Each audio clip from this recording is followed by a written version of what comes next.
সুপ্রিয় শিক্ষার্থীগণ, তোমাদের কিছুক্ষণ আগে যে একটা আমি গঠন দিয়েছিলাম আগের আলোচনায়, সেখানে আমি বলছিলাম আলফা গ্লুকোজ, এখন আমি দিচ্ছি এটা বিটা গ্লুকোজ। পার্থক্যটা শুধু এখানেই যে 1 নম্বর কার্বনের ওয়েটটা উপরে থাকবে,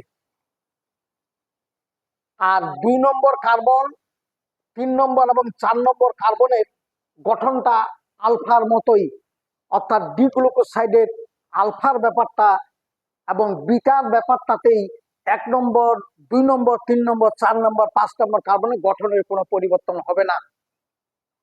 শুধু 1 নম্বর কার্বনের ওয়েটটা উপরে থাকবে, তখন হবে বিটা ডি গ্লুকোজ। যেমন এটা হলো বিটা ডি গ্লুকোজ, এটাও একটা বিটা ডি গ্লুকোজ। এই 1 নম্বর এবং 4 নম্বর কার্বনের কাছে 1 অণু পানি অপসারণ হবে 2 অণু বিটা ডি গ্লুকোজ। এটাও বিটা ডি গ্লুকোজ, এটাও বিটা ডি গ্লুকোজ। 1 অণু পানি অপসারণ হবে 4 নম্বর কার্বন থেকে, এই অক্সিজেনটা এখানে বন্ধন করবে, আর 1 নম্বর হাইড্রোজেনের ওয়েস্টটা চলে যাবে। 1 অণু পানি গঠন করবে 1 নম্বর এবং 4 নম্বর কার্বনের কাছে। এই যে চাক্রিক গ্লুকোজের গঠনটাতে আলফার বেলায় দেখবে 1 নম্বর কার্বনের কাছে যখন ওয়েস্টটা উপরে থাকবে, তখন হবে বিটা ডি গ্লুকোজ। 2 নম্বর, 3 নম্বর, 4 নম্বর, 5 নম্বর এবং 6 নম্বরের কার্বনের গঠন একই থাকবে। এখন এখানে 5 নম্বরের সঙ্গে 1 নম্বর একটা অক্সিজেন দ্বারা একটা চাক্রিক গঠন হবে, পাইনোরোজ গ্লুকোজের চাক্রিক গঠন।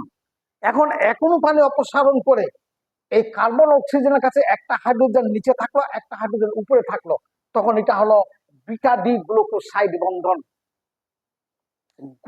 বিটা ডি গ্লুকোসাইড বন্ধনের মধ্যে কার্বন অক্সিজেন কার্বন এই বন্ধনে একটা হাইড্রোজেন নিচে এবং একটা হাইড্রোজেন উপরে, অর্থাৎ 1 নম্বর কার্বনের কাছে হাইড্রোজেনটা নিচে, 4 নম্বর কার্বনের কাছে হাইড্রোজেনটা উপরে থাকবে। এই যে দেখো, এই যে হাইড্রোজেনটা নিচেরটা থাকলো, এটার উপরেরটা থাকলো, আর এই অক্সিজেন দিয়ে এখানে বন্ধন হইল। এটা হলো বিটা ডি গ্লুকোসাইড বন্ধন। কাজে আলফা ডি আর বিটা ডি গ্লুকোসাইড বন্ধনের মধ্যে কোনো পার্থক্য নাই। ওখানেও 1 এবং 4-এর মধ্যে বন্ধন, এখানেও 1 ও 4-এর মধ্যে বন্ধনটা হবে। পার্থক্য শুধু এইটুকু, কার্বন অক্সিজেন কার্বন এর মধ্যে যে বন্ধনটা হবে, দুটো হাইড্রোজেন যদি একই দিকে থাকে, তখন হবে আলফা ডি গ্লুকোসাইড। আর একটা হাইড্রোজেন নিচে আর একটা যদি উপরে থাকে, তাহলে সেটা হবে বিটা গ্লুকোসাইড, যেটা এটা বিটা গ্লুকোসাইড বন্ধন। এইটুকু মনে রাখতে পারলেই তোমরা এই চাক্রিক ডি গ্লুকোজ থেকে কিভাবে আলফা গ্লুকোসাইড এবং বিটা গ্লুকোসাইড বন্ধন তৈরি করা যাবে। তোমাদের সকলকেই ধন্যবাদ।